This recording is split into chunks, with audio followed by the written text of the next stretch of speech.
नमस्कार। भ्याटको पार्ट 2 मा तपाईलाई स्वागत छ। र यो क्वेशनमा चाहिँ के भनेको छ भने हामीलाई importer purchase laptop for 30,000 rupees 30,000 भनेको छ हैन। इम्पोर्टरले चाहिँ ल्यापटप 30,000 मा किनेछ। No VAT was paid on its import भनेको छ। जब चाहिँ उसले चाहिँ इम्पोर्टरले चाहिँ इम्पोर्ट गर्दा चाहिँ भ्याट तिर्नु परेन। The item passes through to middlemen भनेको छ। फाइनल कन्ज्युमरसम्म पुग्नुको लागि चाहिँ अथवा कस्टमरसम्म पुग्नुको लागि चाहिँ दुईटा मिडलमेन रहेछन्। इम्पोर्टर आफू त भइहाल्यो एउटा, अर्को होलसेलर एन्ड रिटेलर गरी दुईटा अरू पनि रहेछन् फाइनल कन्ज्युमरसम्म पुग्नुको लागि चाहिँ। र यो पार्ट 1 भन्दा चाहिँ कति फरक छ भने पार्ट 1 मा चाहिँ हामीलाई एडमिनिस्ट्रेसन एक्सपेन्सेस दिएको थिएन, तर यहाँ चाहिँ एडमिनिस्ट्रेसन एक्सपेन्सेस पनि दिएको छ। भ्यालु एडेड निकाल्दा हामीले ख्याल गर्नुपर्ने हुन्छ यो। र प्रफिट चाहिँ 5% चाहिँ कस्टमै चार्ज गरेको छ। त्यो भनेको पार्ट 1 को क्वेशनसँग सेमै हो। यो थोरै कम्प्लेक्स मात्रै भएको हो। र हामीलाई सोधेको छ कस्ट प्राइस टु कन्ज्युमर भनेर सोधेको छ एउटा हैन। Total VAT payable by consumer भनेर सोधेको छ अर्को।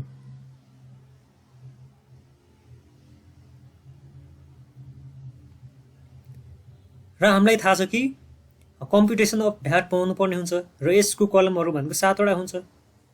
एक्टिभिटिजलाई 1 मा निहाल्ने, कस्ट प्राइस विदाउट भ्याटलाई 2 मा निहाल्ने, भ्यालु एडलाई 3 मा निहाल्ने, सेलिङ प्राइस विदाउट भ्याटलाई 4 मा निहाल्ने, भ्याटलाई 5 मा निहाल्ने, सेलिङ प्राइस विथ भ्याटलाई 6 मा निहाल्ने, भ्याट पेएबल टु गभर्नमेन्टलाई 7 मा निहाल्ने। र इम्पोर्टरले चाहिँ इम्पोर्ट गरेको प्राइस कति छ त? इम्पोर्टेड प्राइस भनेको हामीलाई दिएको छ 30,000 मा इम्पोर्ट गराएको थियो। No VAT was paid on import. इम्पोर्टरले चाहिँ भ्याट तिरेन भनेपछि यहाँ भ्याटको कलममा पनि केही भएन यहाँ।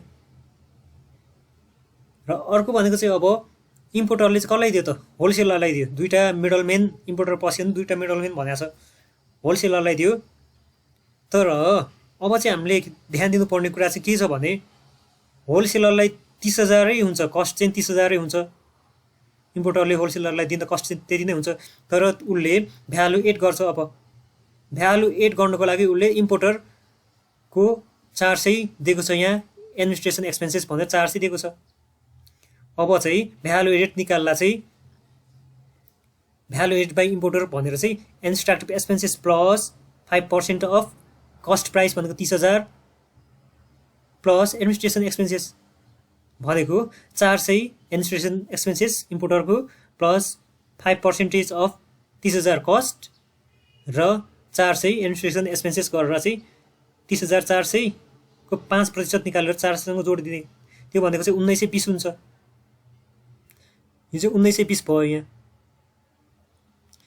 र अर्को हामीलाई थाहा छ कि सिपी विदाउट भ्याटमा चाहिँ भ्यालु एडेड जोड्यो भने चाहिँ एसपी विदाउट भ्याट आउँछ। यो 30,000 मा चाहिँ 1920 जोड्यो भने 31,920 आउँछ।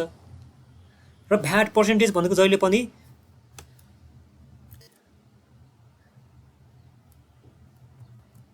13% हुन्छ। र 31,920 को 13% भनेको कति हुन्छ त? 4,149.6 हुन्छ। र एसपी विदाउट भ्याट र भ्याट त 4 र 5 जोड्यो भने 6 आउँछ। एसपी विथ भ्याट हुन्छ। एसपी विदाउटमा चाहिँ भ्याट जोड्यो भने एसपी विथ हुन्छ। एसपी विथ भ्याट भनेको 36,069.6 आउँछ। र भ्याट पेएबल टु गभर्नमेन्ट अब चाहिँ यहाँ हामीले भ्याट तिरेको छ र भ्याट माथि छैन भने पछाडि तिरेको छैन भने पछाडि सिधै 4,149.6 लाई चाहिँ लगेर राखिदिने भ्याट पेएबल टु गभर्नमेन्टमा। अब अर्को च्यानल भनेको के छ भने होलसेलरले चाहिँ अब रिटेलरलाई दिन्छ। होलसेलरले चाहिँ रिटेलरलाई दिन्छ र एसपी विदाउट भ्याट भनेको चाहिँ सिपी विदाउट भ्याट हुन्छ होलसेलरको लागि। एसपी विदाउट भ्याट भनेको सिपी विदाउट भ्याट हुन्छ यहाँ। र यसको भ्यालु एडेड निकाल्दा चाहिँ के गर्ने त अघिको जस्तै 500 दिएको छ एडमिनिस्ट्रेसन एक्सपेन्सेस होलसेलरको 500 दिएको छ 500 दिएको छ 500 प्लस 500 प्लस 5% 5% यो 31,920 प्लस 500 को 5% निकाल्ने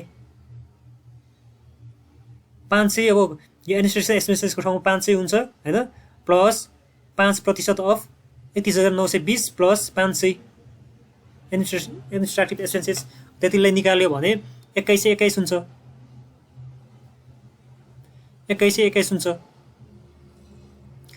र यो दुईटा जोड्यो भने एसपी विथ विदाउट भ्याट आउँछ फेरि माथिको जस्तै र एसपी विदाउट भ्याटमा चाहिँ भ्याट चार्ज गरिन्छ 13% 34,041 मा चाहिँ 13% भनेको 4,425.33 हुन्छ भ्याट भनेको र एसपी विदाउट भ्याटमा चाहिँ भ्याट जोड्यो भने एसपी विथ भ्याट आउँछ सेलिङ प्राइस विथ भ्याट आउँछ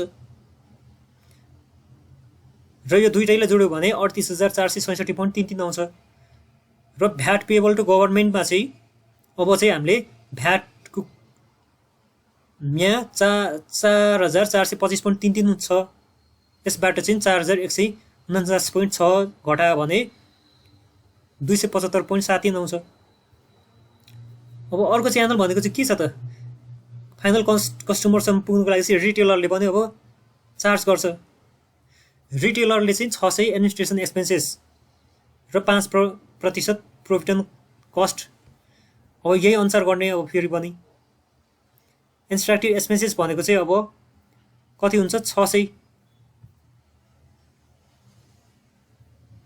हुन्छ एडमिनिस्ट्रेटिभ एक्सपेन्सेस भनेको प्लस 5% अफ सिपी भनेको यो 34,041 प्लस 600 र 600 प्लस 5% अफ 34,041 प्लस 600 को 5% जोडेपछि हाम्रो यो आउँछ 2332.05 आउँछ र यो सिपी विदाउट भ्याटमा चाहिँ भ्यालु एडेड जोड्यो भने एसपी विदाउट भ्याट आउँछ एसपी विदाउट भ्याटलाई चाहिँ 13% चार्ज गर्दा 4,728.5 भ्याट हुन्छ र एसपी विदाउट भ्याटमा चाहिँ भ्याट जोड्यो भने एसपी विथ भ्याट आउँछ र भ्याट पेएबल टु गभर्नमेन्ट चाहिँ अब 4,728.5 बाट चाहिँ 4,425.33 घटायो भने 303.17 आउँछ र यो तीनटा जोड्यो भने यो आउनुपर्छ र आउँछ